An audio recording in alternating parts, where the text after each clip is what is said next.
Irmãos,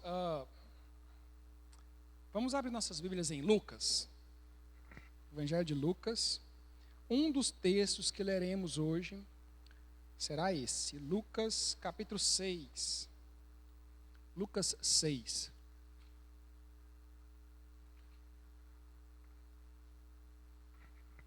Lucas capítulo 6. Nós vamos ler a partir do verso 47. Lucas 6, a partir do verso 47.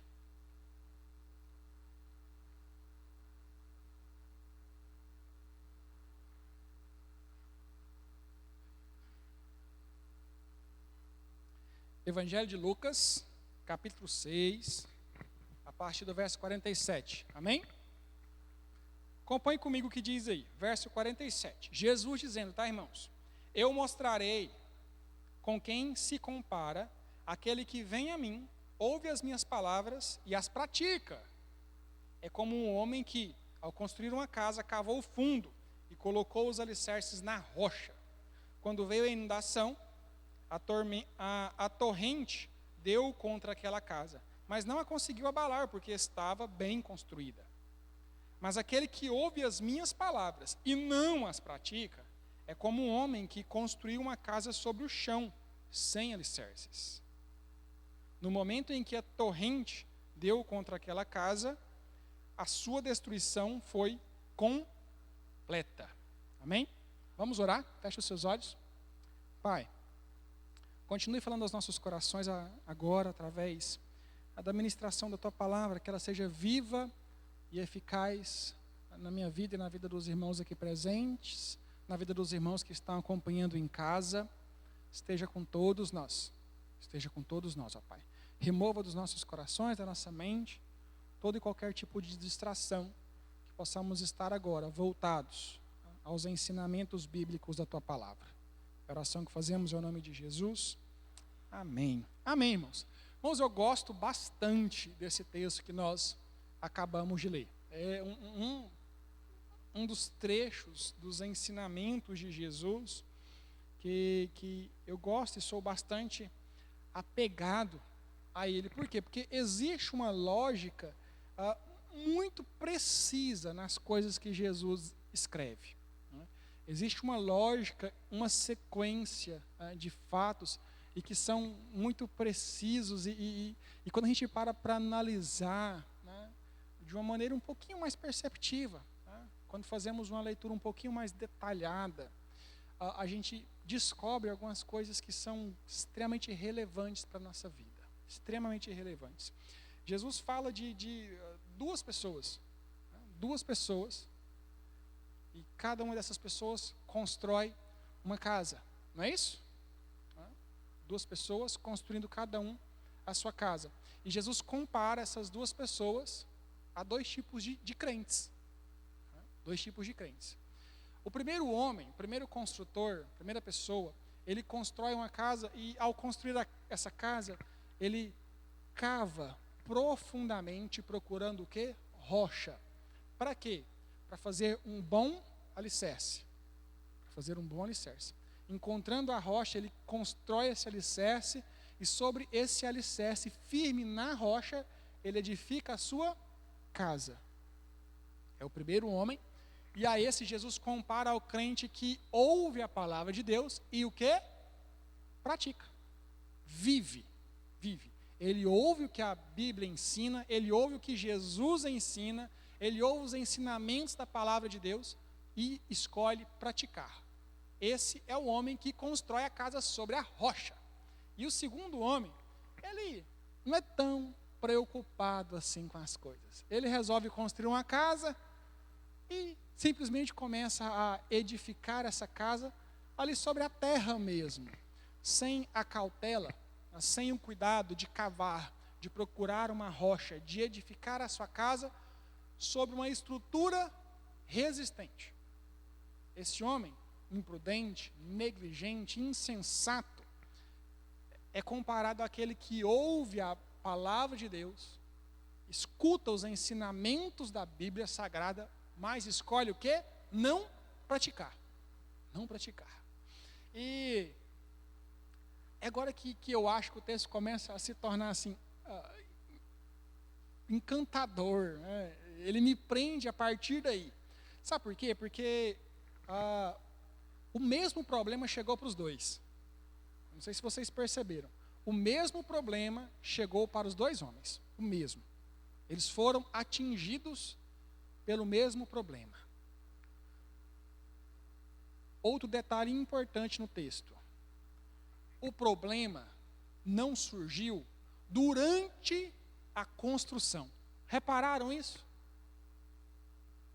A tempestade, a torrente, a enxurrada não veio durante a construção.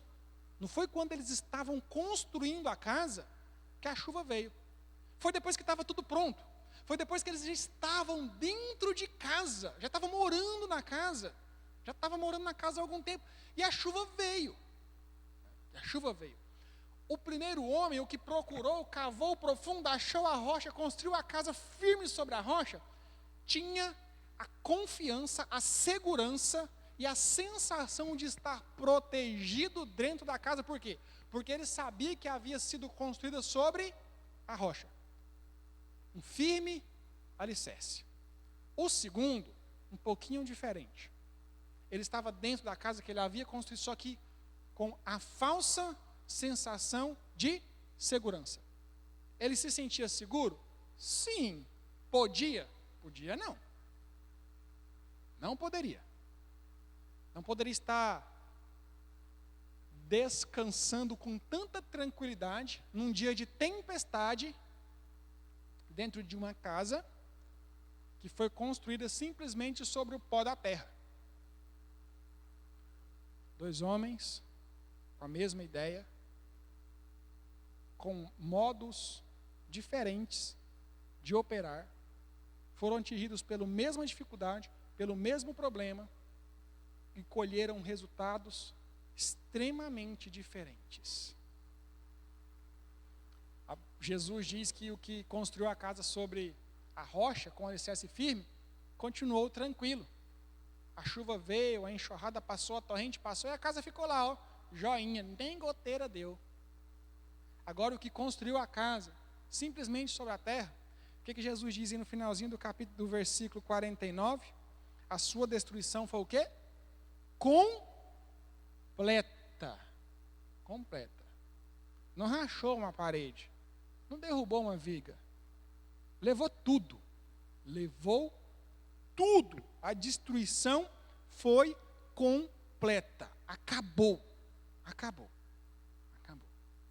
Irmãos, e esse texto, ele me faz refletir um pouquinho, e é isso que eu quero compartilhar com os irmãos hoje, sobre a forma como muitas pessoas estão vivendo o cristianismo. Aquilo que elas chamam de serem cristãs. Serem cristãs.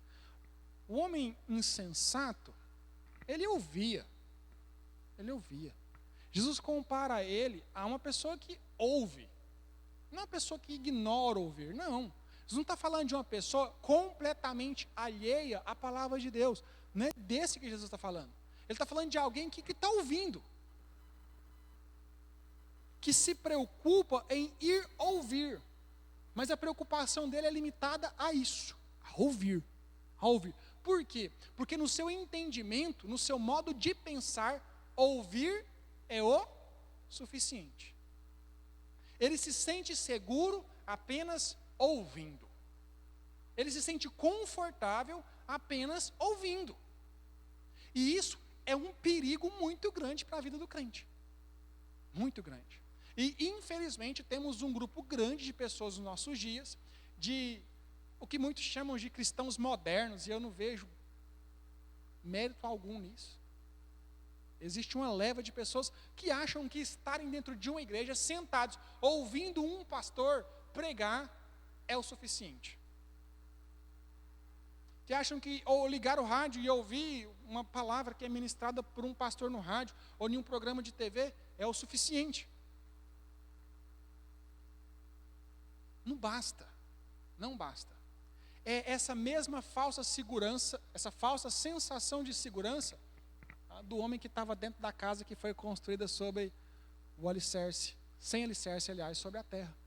Eu fico imaginando no susto que esse homem tomou. Dentro de uma casa, a chuva começa a cair e de repente, cadê a casa?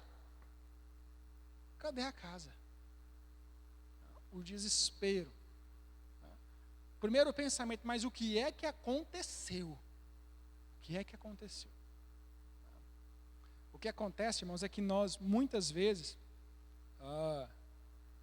na nossa caminhada, e eu já falei sobre isso aqui há pouco tempo com os irmãos, começamos a caminhar e vamos diminuindo o nosso ritmo. O cristão, às vezes, ele passa por esse processo, por esse período. Não deveríamos passar, mas infelizmente não é incomum passarmos. Vamos diminuindo o nosso ritmo. A gente está espiritual, né? Lê a Bíblia todo dia, ora todo dia, e jejua. Jejuar, pastor, o que é isso? Jejuar, pastor? Teve um tempo que jejum era hábito de crente, né? Era igual orar e ler a Bíblia todo dia. Né? Hoje a gente jejuma só se tiver com a mãe na forca. Infelizmente tem muitos crentes que não possuem mais essa prática. E a gente vai perdendo esses hábitos. Nós vamos nos contentando, vamos nos conformando com os momentos de templo. Aqui, a gente se contenta com isso daqui. Irmãos, é pouquinho demais. É muito pouco. Não é nada se você for parar para pensar no tempo que você tem. Eu queria que não responde para mim não, só pare e pensa aí agora. Pare e pense. De segunda até hoje, quantos dias da semana? Nós tivemos 7 dias aí, né? Quantos dias você parou para ler a Bíblia e orar? Responde para mim não, só para você. Quantos dias? Pastor, orei e li a Bíblia todo dia. Deus seja louvado. Deus seja louvado pela sua vida. Continue assim. Continue assim. Pastor, peguei na Bíblia hoje para vir para a igreja. Misericórdia. Misericórdia. Misericórdia. E comportamentos como esse, irmãos, é que começam a nos conduzir, a nos levar a vivermos essa falsa sensação de segurança. Sabe por quê? Porque a gente vai para a igreja no domingo, de noite, vamos para a igreja no domingo à noite, participamos do culto, louvamos, adoramos, trazemos a nossa oferta, conversamos com os irmãos, participamos da pregação, ouvimos a pregação, recebemos a oração final, vamos para casa, parecendo o Hulk depois de uma transformação, cheio de força e de energia. Aí amanhã, segunda-feira, amanhã chego no trabalho, vou lembrar que eu sou crente, só domingo de novo. Pastor, que absurdo, pastor, você falar um trem desse? Irmãos, eu não estou falando de você, não. Eu estou falando que é uma tendência extremamente presente e comum no meio cristão hoje em dia. Extremamente comum. Eu vou dar um exemplo para vocês, nosso. Vamos falar de gente? Vamos falar dos outros? Não, vamos falar de mim, vou falar de você. Nós tiramos o culto de quarta-feira, durante a pandemia. Tiramos o culto de quarta-feira durante a pandemia. Primeiro nós tiramos tudo, né, mano? Não podia reunir. Tiramos todos os cultos, ficamos apenas pela internet. Tiramos. Aí liberaram os cultos, nós voltamos. Eu fiquei 2 meses vindo aqui na quarta-feira sozinho. Sozinho. 2 meses. Não vinha ninguém. Até que numa reunião a gente decidiu, não, então vamos esperar normalizar tudo, de fato, realmente normalizar tudo, e a gente volta o culto de quarta-feira. Tem tempo que eu estou tentando voltar com o culto de quarta-feira e é fácil se acostumar, perceberam? É fácil, irmãos. Durante a pandemia, nós ficamos o quê? 4 meses sem vir aqui na igreja. E a gente já está com a falsa sensação de segurança dentro de uma casa sem alicerce. Perigoso! Perigoso demais. E a gente deita e dorme achando que está tudo bem, que está tudo jóia. que é si mesmo. Certa vez eu li um livro do Marcos Lucado, ele contando a historinha de um menininho que estava dormindo e, de repente, pluf, caiu da cama, acordou no chão. A mãe dele dá uma olhadinha e fala, mas o que aconteceu? Ele respondeu para a mãe assim, não sei não, acho que eu fiquei muito perto do lugar que cai. Nunca esqueci dessa historinha. Fiquei muito perto do lugar que cai. Ah, irmãos. Perto do lugar que cai. Ah, irmãos. Ô lugarzinho perigoso. Ô situaçãozinha perigosa. Ficar muito perto do lugar que cai. Esses dias eu estava vendo uma reportagem no YouTube, lá um documentário no YouTube, de um homem que foi tirar uma selfie no Grand Canyon. Viram isso? Mano, Grand Canyon é um buraco que eu não sei nem te falar as medidas dele. Negócio muito grande. Um buracão sem tamanho. E ele foi, para tirar na selfie. Chegou muito perto do lugar que cai. E caiu. E tem muita gente vivendo a vida cristã assim também. Vivendo assim. Muito perto do lugar que cai. Muito perto. Passa a semana inteirinha sem orar, sem ler a Bíblia, sem cantar, sem adorar a Deus no seu trabalho, na sua faculdade, na sua escola, na sua casa, com a sua família, e chegam na igreja no domingo à noite achando que o negócio vai usar a gíria dos jovens aí, vai bombar, vai ferver, vou lá e o Espírito Santo vai baixar e eu vou sapatear, rodar, canelinha de fogo. Irmão, o negócio não é assim não. Já cansei de dizer para os irmãos que o culto no templo, ele é um resultado, reflexo do seu culto diário. O culto que você oferece a Deus aqui no domingo é um resultado, nada mais do que um resultado da sua segunda a sábado. Ninguém que vai correr uma maratona no domingo deixa para se alimentar sábado à noite. Por quê? Porque não funciona assim. Exige preparo.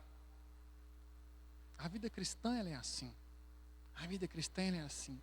E a pergunta que eu preciso fazer, que você precisa se fazer, é exatamente sobre o que Jesus estava falando. Que tipo de crente eu tenho sido?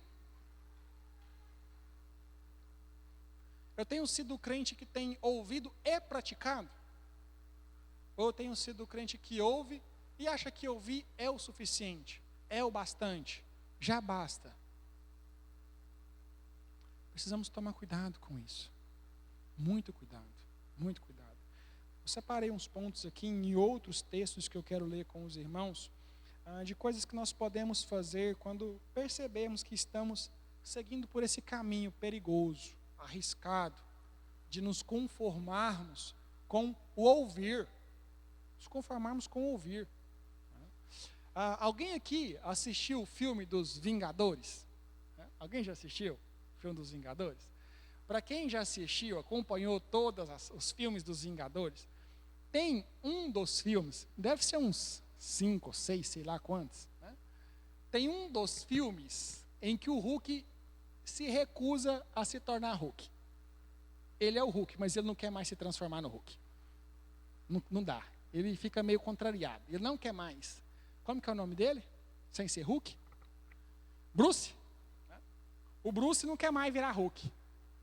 Temos um irmão entendido no universo Marvel ali. O Bruce não quer mais virar Hulk. E aparece uma guerra. E eles precisam do Hulk. Aí de repente o Bruce chega. E um dos super-heróis do Vingadores fala para o Bruce o seguinte: ô Bruce, agora é a hora de você ficar com raiva. E ele olha para todo mundo e fala assim: esse é o segredo, eu estou sempre com raiva. E vira o Hulk na hora e sai quebrando tudo. Desce o cacete nos inimigos e, irmãos, ele praticamente ganha o negócio tudo sozinho. E a gente tem que entender um pouquinho desse raciocínio do Bruce, de estar sempre com raiva. Não é um negócio que eu estou falando para você estar sempre com raiva, não, irmãos. O que eu estou te dizendo é que você tem que estar sempre o quê? Preparado. Porque você não sabe que hora que a chuva vai chegar. Eu não vou construir casa com alicerce bom, o quê? Não vai chover nada. Nós moramos aqui nesse deserto, aqui nunca choveu aqui, eu vou gastar dinheiro com ferro, com pedra, com concreto, com cimento. Para quê? Para quê?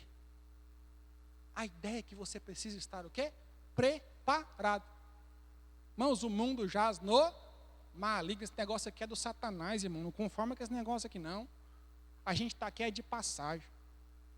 Nós somos cidadãos dos céus. Devemos viver como tal. E como que vive um cidadão do céu? Vamos lá? Primeiro, Romanos 12, 12.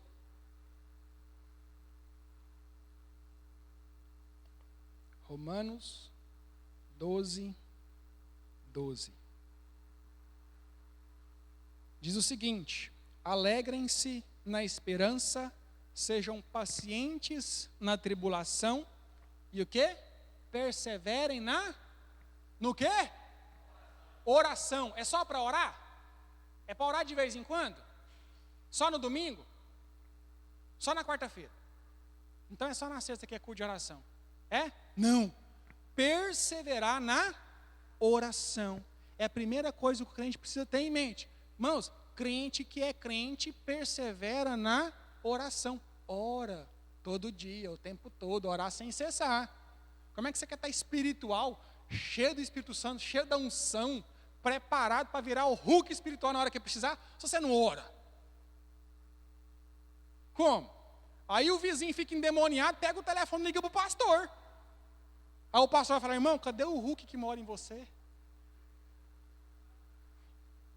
Pastor, o Hulk aqui está tão fraco que nem verde ele é. Está um amarelinho meio desbotado, murcho. Por quê? Porque não ora. Não tem vida com Deus. Acha que precisa orar só quando está na igreja. Acha que precisa orar só quando está na igreja. Não responde para mim não, responde só para você aí. No final, não quero.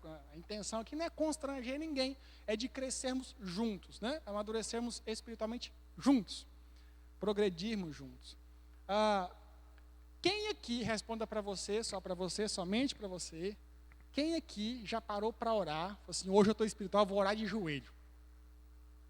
Hoje eu estou na unção. E ajoelhou para orar, e orou e começou a orar.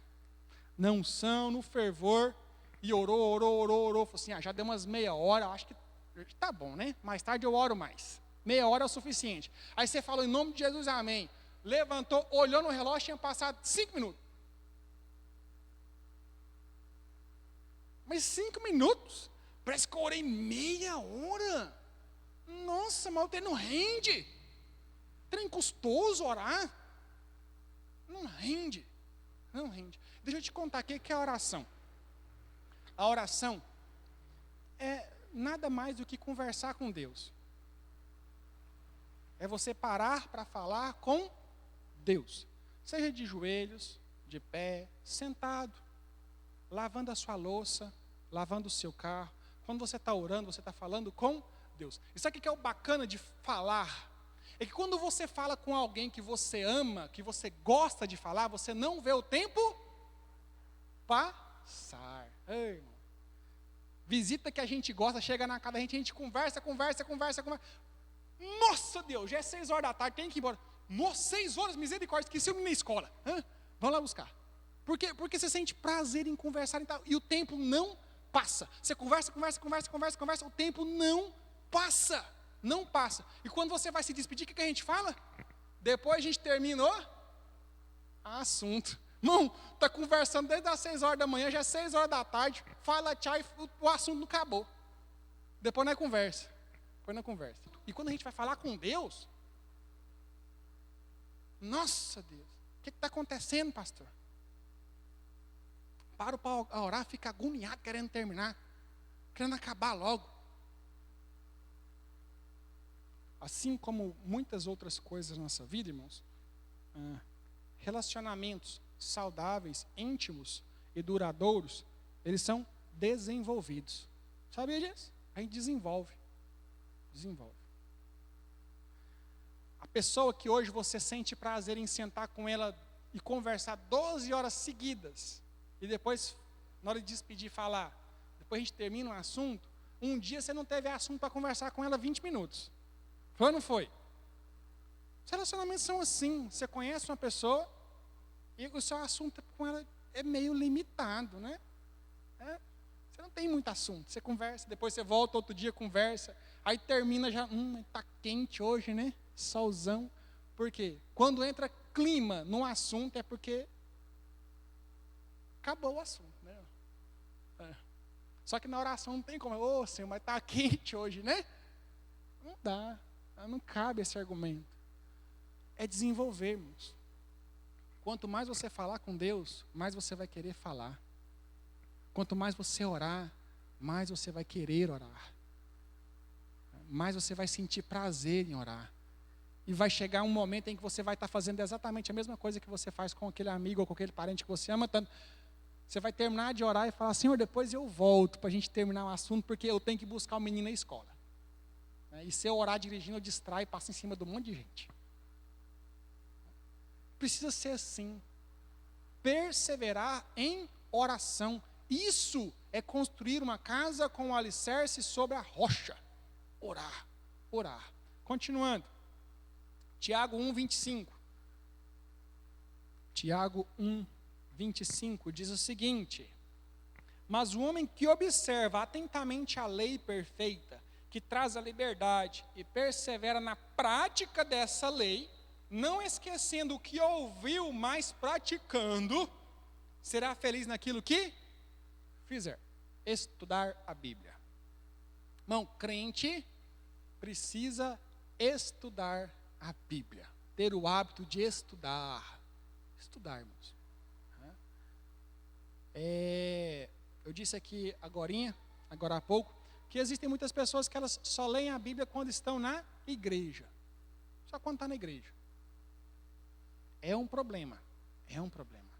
O crente ele precisa desenvolver o hábito de ler a Bíblia todos os dias. E mais do que simplesmente fazer uma leitura superficial. Estudar, conhecer. Irmãos, hoje nós temos tanto recurso, tanto recurso, que é impressionante.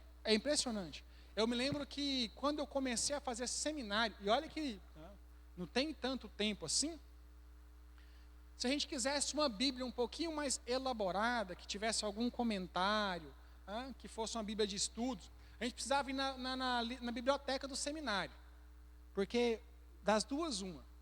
Ou era difícil de encontrar, ou era muito caro. Hoje, irmãos, nossa, o trem é fácil demais. As coisas são muito fáceis. Você acha Bíblia de estudos na internet, comentários na internet, para comprar. Preço no sanduíche, irmão. Preço no sanduíche. Ô, pastor, que exagero. Estou exagerando, não. Você acha? Acha. E o crente precisa de fazer isso, irmãos. Precisa fazer. Estudar, conhecer. Por exemplo, dia 31 de outubro, os crentes comemoram, celebram. Que data? 31 de outubro, alguém sabe? Isso, Reforma Protestante. Então você tem uma tarefinha para casa. Vou te dar uma tarefinha para casa.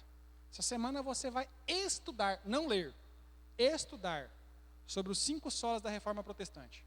Anota aí, 5 solas da Reforma Protestante. Você já deve ter ouvido falar disso. Mas eu quero que você estude. A gente precisa desenvolver o prazer por irmãos, tem tanta coisa fenomenal, fantástica na Bíblia que a gente vai descobrir, a gente fica assim, não, isso aqui não aconteceu não tem lógica, não tem condição de estar sendo narrado na Bíblia não tem, e tem, irmão, Deus já pediu o povo fazer cada coisa, já teve homem que teve coragem de fazer cada coisa contra Deus, você não faz ideia. E como que a gente vai descobrir isso? Estudando, irmãos. Estudando. O crente precisa desenvolver este hábito. Para a gente encerrar, Hebreus 10:25. Hebreus 10:25. Texto também conhecidos, irmãos. Hebreus 10:25. Olha o que diz aí. Não deixemos de reunirmos. Não deixemos de reunirmos como igreja, segundo o costume de alguns, mas procuremos encorajar-nos uns aos outros, ainda mais quando vocês veem que se aproxima o dia. Não deixem de congregar, como é costume de alguns. Não deixem de se reunir, como é costume de alguns. Qual que é o mandamento, o conselho, a orientação que o escritor aos Hebreus nos dá? Congregue, vá à igreja. É importante. É importante. E eu acho interessante que eu ouvi tanta gente falando, pedindo para os cultos presencial voltar. Alguém se deparou com esse cenário aí durante a pandemia? Nossa, que saudade de ir na igreja, pastor. Que saudade. Vontade dos cultos voltar para eu ir para a igreja logo. Essa pandemia tem que passar logo para a gente ir para a igreja. Aí os cultos voltam, o povo some. O povo some. Fica esperando o pastor mandar o link da pregação para assistir em casa.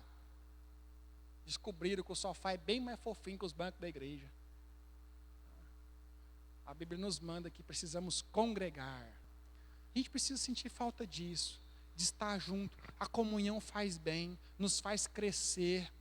Nós vamos aprendendo, nos fortalecendo com os testemunhos, com as experiências dos irmãos, com a oportunidade que temos de edificar a vida do outro. Às vezes, irmãos, uma palavra simples que você dá para uma pessoa, sem você nem perceber, muda o dia daquela pessoa, muda uma atitude que aquela pessoa ia tomar, e você foi usado por Deus sem nem perceber, nem viu, apenas porque escolheu congregar, apenas porque escolheu participar do culto. Isso é que eu acho interessante. A gente não deixa de trabalhar, nós não deixamos de trabalhar na segunda-feira porque acordamos cansados.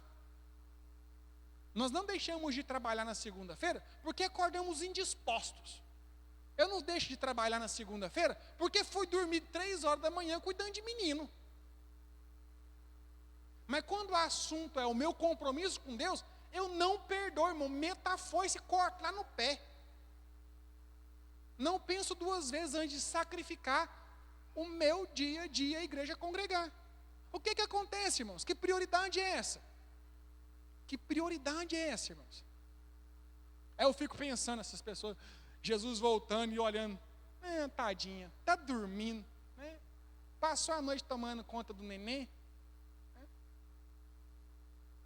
Acorda ela não, vamos embora, gente, deixa ela aí. Coitado, coitado, trabalhou demais, está cansadinho. Né? Eu estou voltando para pegar a igreja, mas ele não foi no culto de tão cansado que ele estava, não vamos incomodar ele não. Vamos caladinho, que é para não acordar o bichinho. Isso a gente não quer não, né? Me acorda, Senhor. Me chuta da cama se eu estiver dando trabalho para acordar. Taca água gelada no meu nariz. Mas não me deixa para trás, não. Que linha de raciocínio é essa? Onde a primeira coisa que eu sacrifico é o meu compromisso com Deus. Não vou na igreja porque eu estou cansado. Não vou na igreja porque eu estou indisposto. Não vou na igreja porque eu estou me sentindo. Não estou com vontade de ir no culto hoje, não. Olha aí, irmãos. Você já deixou de participar de um culto porque não estava com vontade naquele dia?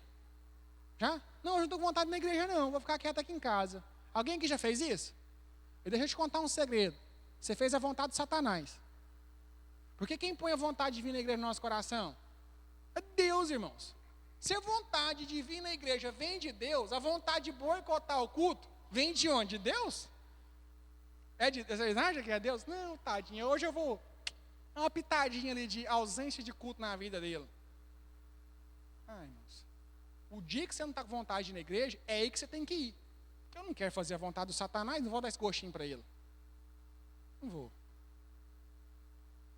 Construa a sua casa sobre o alicerce firme. Porque eu quero te dizer uma coisa. As nuvens estão se escurecendo. A tempestade está se formando. E a enxurrada vai ser grande. Aquele que não tiver firme na rocha vai ser levado. vai ser levado. Escreva o que eu estou te dizendo. Vai ser levado, irmãos. Irmão, está pertinho da figueira balançar. Está pertinho. É só prestar atenção ao redor, irmãos. Tem pastor aí falando que a gente precisa o quê? Atualizar a Bíblia. A Bíblia não serve mais não, tem que atualizar.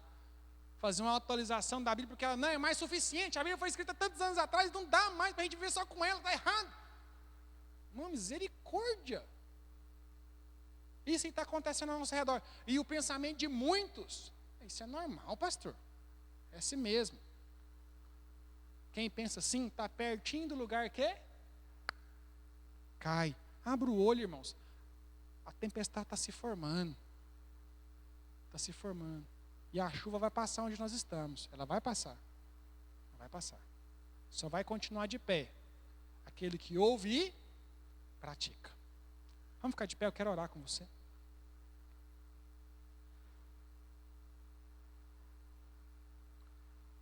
Senhor, a tua palavra ela é tão clara. Jesus é tão claro, tão objetivo no texto de Lucas. Ele nos diz que aquele que ouve e pratica, quando a chuva chega, quando a tempestade passa, a enxurrada passa, ele fica firme.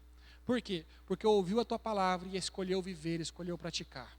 Em contrapartida, temos também aquele que também é citado por Jesus, aquele que ouve e não pratica. Esse, quando o problema chega, a mesma tempestade passa, a sua destruição, ela é total. Não fica nada, ela é completa.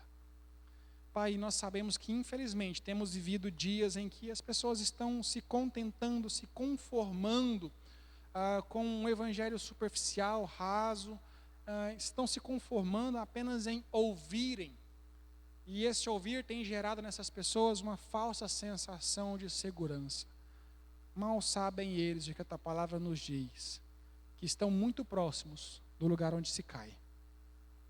Pai, eu peço ao Senhor que aqui o Senhor possa encontrar servos que ouvem e praticam, e vivem, pessoas dispostas a pagarem o preço para viverem a tua palavra. Esteja comigo, esteja com os irmãos, nos dê bom ânimo para vivermos dia após dia, de acordo com os teus mandamentos. Nem sempre é fácil, mas é sempre necessário. E sabemos que se nos dispormos, o Senhor há de nos fortalecer.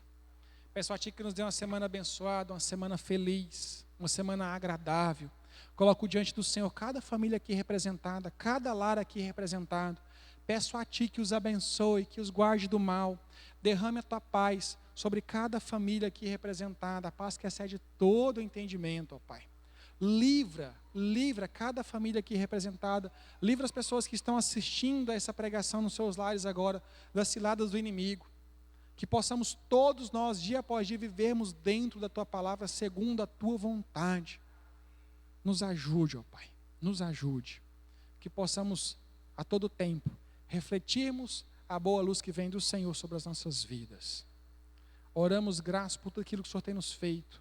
E oramos em nome de Jesus. Amém. Amém. Eu quero agradecer aos irmãos que vieram. Quero agradecer aos nossos visitantes, aos nossos convidados. Dizer para você que é uma satisfação, uma alegria ter você no nosso meio. E te convidar a voltar. É muito bom ter você aqui, tá bom? Os irmãos irão cumprimentá-los, fiquem à vontade.